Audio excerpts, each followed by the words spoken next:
30 ans passés depuis la mise en œuvre du programme national d'immunisation, c'est une occasion pour s'arrêter sur les avancées réalisées par le Maroc dans le domaine.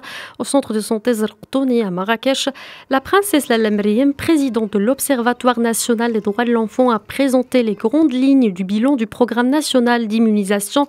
Un programme qui fait du Maroc un des pays pionniers du domaine dans la région de la Méditerranée orientale depuis son institutionnalisation sous l'égide de la princesse Lalla Meriem.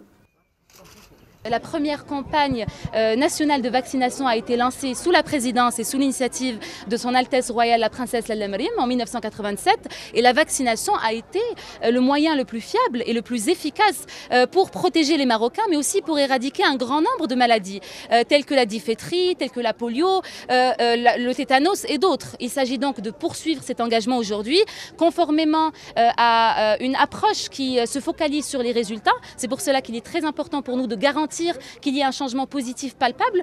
Grâce à ce programme, le Maroc dispose aujourd'hui de 13 vaccins, dont 12 pour les enfants âgés de moins de 5 ans et un vaccin pour les mamans. Les acteurs du secteur et les citoyens qui en bénéficient se sont félicités de ces résultats. Cette jeune maman vient de bénéficier des prestations vaccinales dont elle connaît l'importance pour sa santé et celle de ses enfants.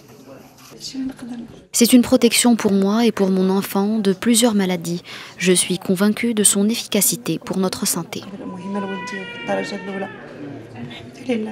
Les prestations vaccinales dispensées par le programme ont permis le contrôle de plusieurs maladies cibles. Dès l'année 2002, l'OMS a déjà certifié l'élimination du tétanos au Maroc. Les cas de méningite se sont vus réduits de 85% grâce à l'introduction de vaccins adaptés.